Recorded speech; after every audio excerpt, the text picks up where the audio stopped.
Hoy estamos rodeados de ropa barata que parece diseñada para fallar. Compras una camiseta nueva y al tercer lavado ya perdió color, se estiró el cuello o aparece un agujero misterioso. Pero en la Edad Media, cuando la ropa era un recurso vital y no una moda pasajera, la historia era muy diferente. La tela no solo resistía a años de uso diario, sino que algunas piezas han sobrevivido siglos y aún hoy se conservan en museos. ¿Cómo lo lograban sin tecnología moderna? El secreto empieza en el origen mismo de las fibras. Los campesinos medievales trabajaban con lana, lino y, en algunas regiones, cáñamo. Estas fibras naturales no estaban tratadas con productos químicos agresivos ni sometidas a procesos industriales que debilitaban sus hilos. Al contrario, cada paso, desde el cultivo hasta el hilado, estaba pensado para reforzar la durabilidad. El lino, por ejemplo, se obtenía de la planta de lino arrancada con raíz, porque sabían que así se conseguían fibras más largas y resistentes. La lana provenía de ovejas adaptadas al clima local, con un pelo más grueso y aceitoso, cargado de lanolina, lo que aportaba impermeabilidad natural y más vida útil al tejido. En contraste, nuestras telas modernas muchas veces se fabrican con fibras sintéticas como el poliéster o mezclas débiles que priorizan el bajo costo y la apariencia inmediata sobre la resistencia. Además, los procesos industriales acortan las fibras, creando hilos que se rompen más fácilmente.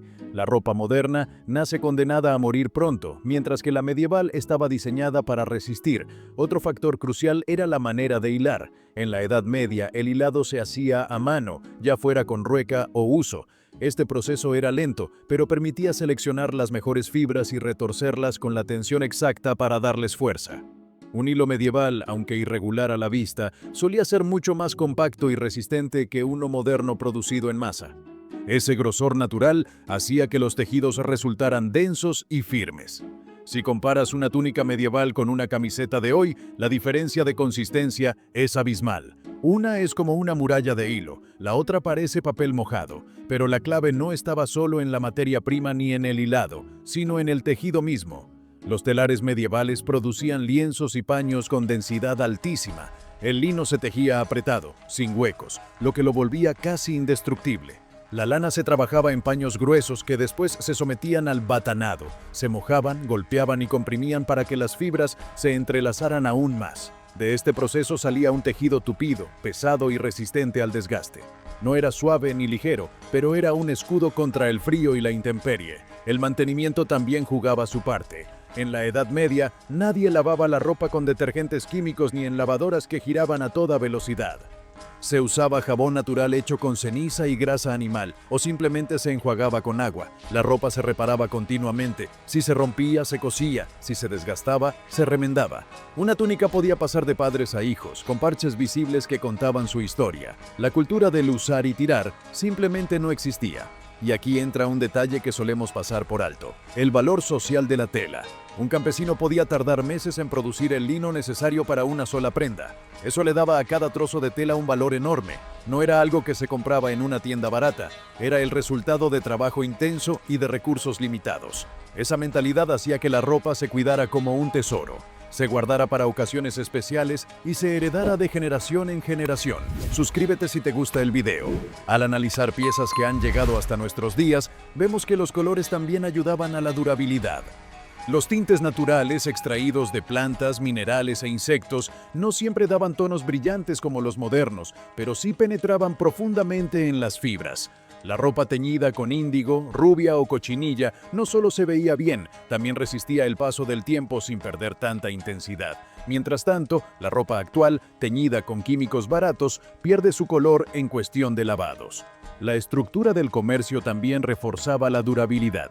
En ciudades medievales, los gremios de tejedores y tintoreros regulaban la calidad de las telas. No cualquiera podía vender un paño, debía cumplir con estándares que aseguraban su resistencia. Esto evitaba fraudes y mantenía la reputación del gremio. Así, la ropa medieval no solo era fuerte porque lo necesitaba, sino porque existían instituciones que vigilaban su calidad. Imagina ahora el contraste. Hoy compramos ropa producida en fábricas que generan millones de piezas idénticas en cuestión de horas. Las fibras son cortas, los tejidos son sueltos, los acabados están pensados para verse bien en el estante, pero no para durar. El sistema actual, conocido como fast fashion, necesita que la ropa se deteriore rápido para que compremos más. La Edad Media, en cambio, necesitaba que la ropa aguantara lo máximo posible porque era un recurso escaso. Si vemos túnicas, capas y mantos medievales en museos, no es casualidad. Esas piezas, aunque gastadas, aún mantienen su estructura porque fueron pensadas para sobrevivir décadas de uso. Cada puntada era una inversión, cada prenda un proyecto a largo plazo. La tela medieval era un producto de resiliencia, mientras que la nuestra es un producto de consumo rápido. Lo fascinante es que hoy, en pleno siglo XXI, algunos diseñadores y expertos en sostenibilidad vuelven la vista atrás. Recuperan técnicas medievales de hilado, teñido y tejido para crear ropa que dure más y que no dependa de fibras sintéticas contaminantes. La pregunta inevitable es, si hace siglos podían hacer tela que resistiera generaciones, ¿por qué nos conformamos con ropa que apenas sobrevive meses? El verdadero secreto de la durabilidad de la tela medieval está en los procesos posteriores al hilado. No bastaba con obtener un buen hilo, había que transformarlo en un tejido denso y prácticamente indestructible. Aquí entraba en juego el telar, pero también una técnica esencial que marcaba la diferencia: el batanado. El batanado era un proceso casi mágico. El paño de lana recién tejido se sumergía en agua y se golpeaba de forma repetida. En los primeros tiempos se hacía a mano o con los pies, pero más tarde aparecieron los batanes mecánicos movidos por molinos de agua. Esta operación tenía un efecto extraordinario. Las fibras de lana, bajo la combinación de humedad, calor y presión, se entrelazaban y se compactaban. El resultado era un tejido mucho más denso, grueso y resistente que el que había salido del telar. Lo que en un principio era lana suelta se transformaba en un material sólido, casi como una armadura textil. El paño batanado era tan compacto que no dejaba pasar fácilmente ni el viento ni el agua. No se trataba solo de ropa, también servía para mantas, cobertores e incluso para recubrir paredes de casas o carretas.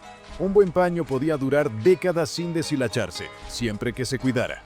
Y aquí radica la diferencia. La ropa medieval no se diseñaba para la moda, se diseñaba para resistir. El lino, por su parte, pasaba por un tratamiento diferente pero igual de cuidadoso.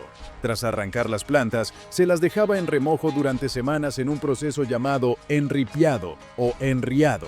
Esto permitía que las bacterias naturales descompusieran la materia vegetal alrededor de las fibras. Después venía el secado, el machacado y el peinado hasta obtener fibras largas y flexibles. Cuanto más largas eran estas fibras, más fuerte era el hilo resultante.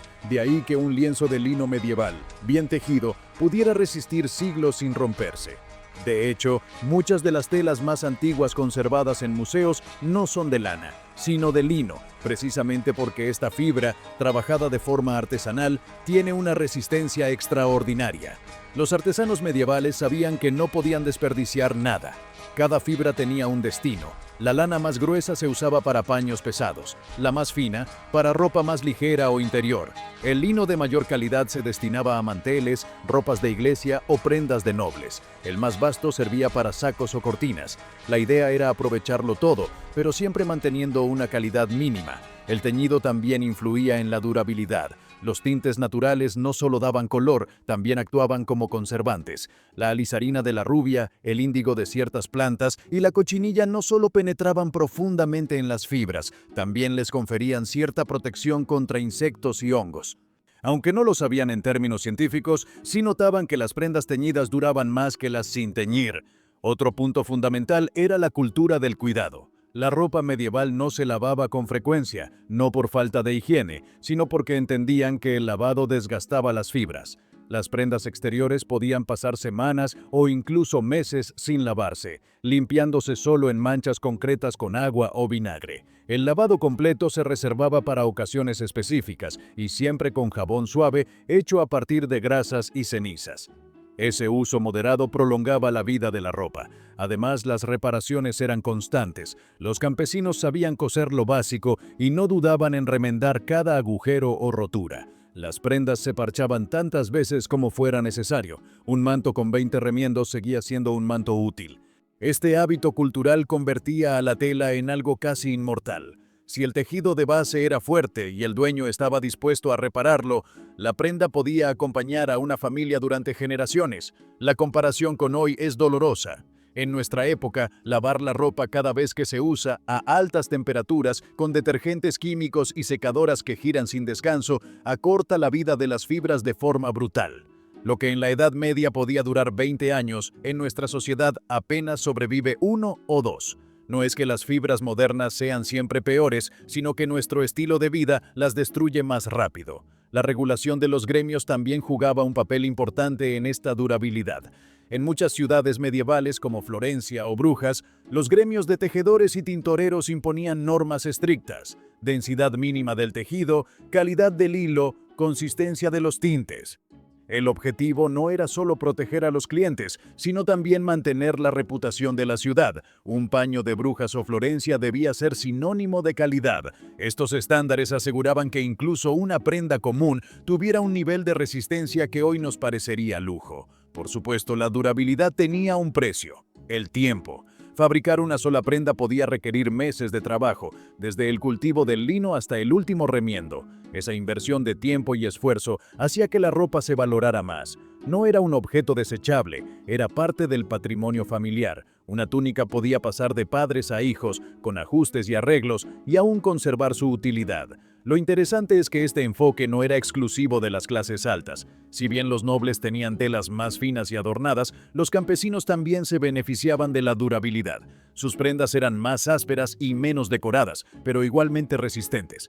El principio era el mismo: fabricar ropa que durara lo máximo posible, porque producirla exigía demasiado esfuerzo como para desperdiciarla. Hoy, al mirar esas piezas medievales que todavía existen, entendemos que no se trata de milagros. No sobrevivieron siglos por casualidad, sino porque fueron creadas con un objetivo claro: resistir. Y cada paso del proceso, desde la fibra hasta el tinte, estaba alineado con esa meta.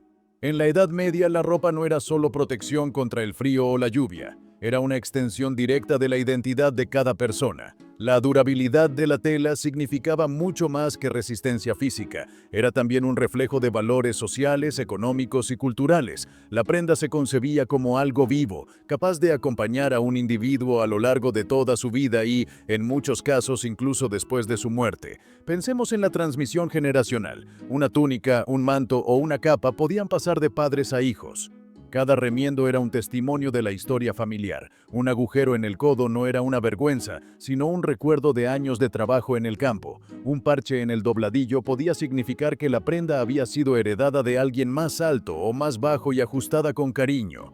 La tela medieval tenía memoria, y esa memoria se cosía con aguja e hilo en cada reparación. En el contexto rural, la ropa también era un indicador del ciclo agrícola. La lana se obtenía en la esquila de primavera, el lino se cosechaba en verano, el proceso de hilado y tejido ocupaba los meses fríos. De esa manera, las prendas estaban directamente ligadas al calendario de la comunidad. Vestirse con una capa de lana gruesa en invierno no era solo cuestión de calor, era vestir el trabajo acumulado de todo un año.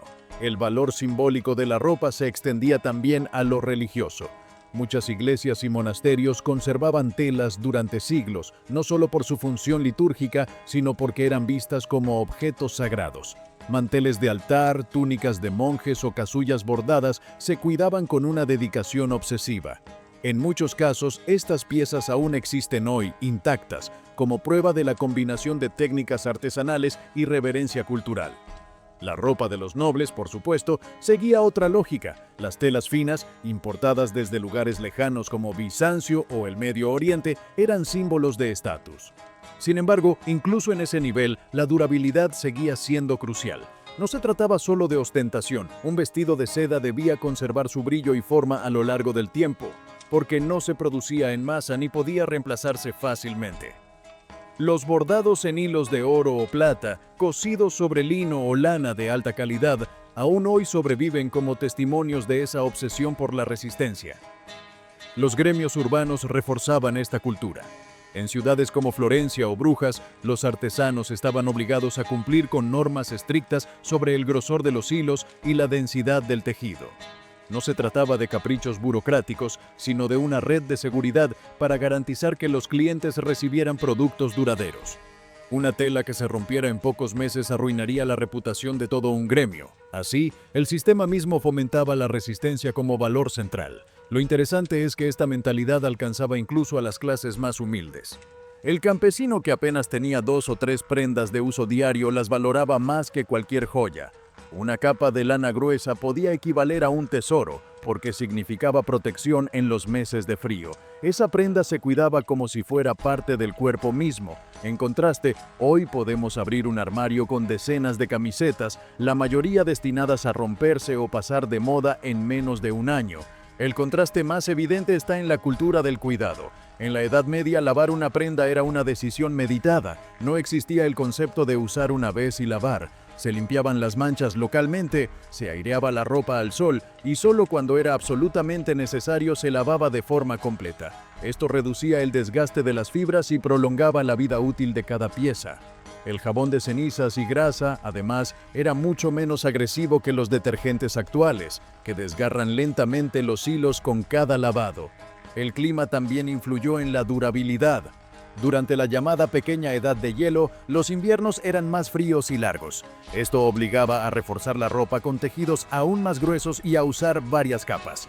Las telas se fabricaban para resistir esas condiciones extremas. Era una cuestión de vida o muerte. Por eso, los campesinos y artesanos no concebían ropa ligera y desechable. Cada prenda debía resistir temporadas enteras de lluvia, nieve y viento. El resultado es que hoy podemos encontrar en museos piezas textiles que han sobrevivido intactas, no porque estuvieran guardadas en condiciones perfectas desde el principio, sino porque desde su creación fueron concebidas para perdurar. Cuando observamos un manto medieval expuesto tras siglos, lo que vemos no es solo tela, vemos el testimonio de una cultura que entendía que el tiempo es el recurso más valioso y que una prenda debía soportarlo todo. Mientras tanto, nuestra ropa moderna está pensada para morir rápido.